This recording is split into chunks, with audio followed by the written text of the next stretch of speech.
Jean 7, version Semeur. Après cela, Jésus continua à parcourir la Galilée. Il voulait en effet éviter la Judée, où les autorités juives cherchaient à le supprimer. Cependant, on se rapprochait de la fête juive des cabanes. Ses frères lui dirent alors: « Tu devrais quitter cette région et te rendre en Judée, pour que là aussi tes disciples puissent voir les œuvres que tu as accomplies. Quand on veut être connu, on n'agit pas avec tant de discrétion. Puisque tu accomplis de si grandes choses, fais en sorte que tout le monde le voie. » En effet, les frères de Jésus eux-mêmes ne croyaient pas en lui. Jésus leur répondit: « Le moment n'est pas encore venu pour moi. En revanche, pour vous, c'est toujours le bon moment. Le monde n'a aucune raison de vous haïr, mais moi, il me déteste, parce que je témoigne que ses actes sont mauvais. Vous donc, allez à la fête. Pour ma part, je n'y vais pas encore, car le moment n'est pas encore venu pour moi. » Après leur avoir dit cela, il resta en Galilée. Cependant, quand ses frères furent partis pour la fête, il s'y rendit lui aussi, mais secrètement, sans se montrer. Or, pendant la fête, les autorités juives le cherchaient et demandaient: « Où est-il donc ?» Dans la foule, les discussions allaient bon train à son sujet. Les uns disaient: « C'est quelqu'un de bien. » « Pas du tout, » répondaient les autres. « Il trompe tout le monde. » Mais comme ils avaient tous peur des autorités juives, personne n'osait parler librement de lui. La moitié de la semaine de fête était déjà passée, quand Jésus alla au temple et se mit à enseigner. Les Juifs en étaient tout étonnés et se demandaient: comment peut-il connaître à ce point les Écritures, sans jamais avoir étudié? Jésus leur répondit: « Rien de ce que j'enseigne ne vient de moi. J'ai tout reçu de celui qui m'a envoyé. Si quelqu'un est décidé à faire la volonté de Dieu, il reconnaîtra bien si mon enseignement vient de Dieu ou si je parle de ma propre initiative. Celui qui parle en son propre nom recherche sa propre gloire. Mais si quelqu'un vise à honorer celui qui l'a envoyé, c'est un homme vrai. Il n'y a rien de faux en lui. Moïse vous a donné la loi, et pourtant, aucun de vous ne fait ce qu'elle ordonne. Pourquoi cherchez-vous à me tuer? »« Tu as un démon en toi, » lui cria la foule. « Qui est-ce qui veut te tuer ?» Jésus reprit la parole et leur dit: « Il a suffi que je fasse une œuvre pour que vous soyez tous dans l'étonnement. Réfléchissez.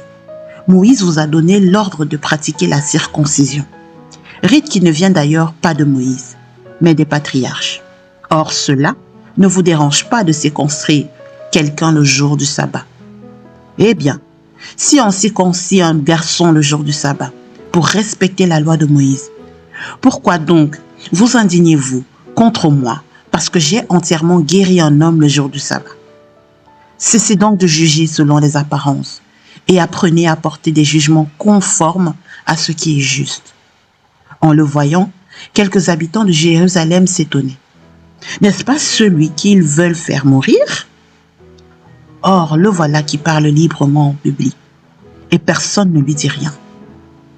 Est-ce que par hasard nos autorités auraient reconnu qu'il est vraiment le Christ?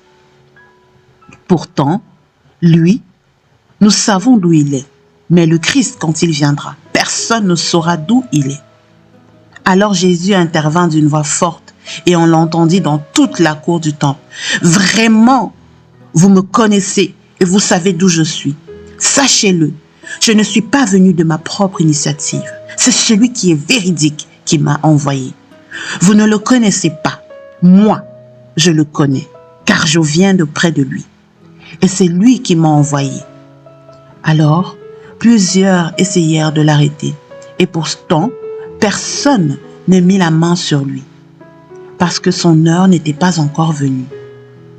Cependant, beaucoup de gens du peuple crurent en lui. « Quand le Christ viendra, disait-il, accomplira-t-il plus de signes miraculeux que n'en a déjà fait cet homme-là ?» Ce qui se murmurait ainsi dans la foule au sujet de Jésus parvint aux oreilles des pharisiens.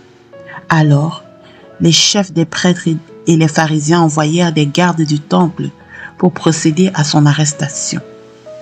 Jésus déclara: « Je suis encore pour un peu de temps parmi vous. Ensuite, je retournerai auprès de celui qui m'a envoyé. Vous me chercherez et vous ne me trouverez pas, et vous ne pouvez pas aller là où je serai. » Sur quoi ses auditeurs se demandèrent entre eux: où va-t-il aller pour que nous ne le trouvions pas? Aurait-il l'intention de se rendre chez les Juifs dispersés parmi les non-Juifs? Voudrait-il peut-être même apporter son enseignement aux non-Juifs? Que peut-il bien vouloir dire quand il déclare: « Vous me chercherez et vous ne me trouverez pas, et vous ne pouvez pas aller où je serai » ? Le dernier jour de la fête, le jour le plus solennel, Jésus se tint devant la foule et lança à pleine voix: « Si quelqu'un a soif, qu'il vienne à moi, et que celui qui croit en moi boive. Car comme le dit l'Écriture, des fleuves d'eau vive jailliront de lui. » En disant cela, il faisait allusion à l'Esprit que devaient recevoir plus tard ceux qui croiraient en lui. En effet, à ce moment-là, l'Esprit n'avait pas encore été donné, parce que Jésus n'était pas encore entré dans sa gloire. Dans la foule, plusieurs de ceux qui avaient entendu ces paroles disaient: « Pas de doute, cet homme est bien le prophète attendu. » D'autres affirmaient: « C'est le Christ. » Mais objectaient certains: « Le Christ pourrait-il venir de Galilée? L'Écriture ne dit-elle pas que le Messie serait un descendant de David et qu'il naîtra à Bethléem, le village où David a vécu? » Ainsi le peuple se trouva de plus en plus divisé à cause de lui. Quelques-uns voulaient l'arrêter, mais personne n'osa porter la main sur lui. Les gardes du temple retournèrent auprès des chefs des prêtres et des pharisiens. Ceux-ci leur demandèrent: « Pourquoi ne l'avez-vous pas emmené ?» Ils répondirent: « Personne n'a jamais parlé comme cet homme. » « Quoi ?» répliquèrent les pharisiens. « Vous aussi vous vous y êtes laissé prendre. Est-ce qu'un seul des chefs ou un seul des pharisiens a cru en lui? Il n'y a que ces gens du peuple qui connaissent rien à la loi. Ce sont tous des maudits. » Là-dessus, l'un d'entre eux, Nicodème, celui qui précédemment était venu trouver Jésus, leur dit: « Notre loi nous permet-elle de condamner un homme sans l'avoir entendu et sans savoir ce qu'il a fait de mal? Es-tu toi aussi de la Galilée? » lui répondirent-ils. « Consulte les Écritures et tu verras qu'aucun prophète ne sort de la Galilée. » Là-dessus, chacun rentra chez soi. Amen.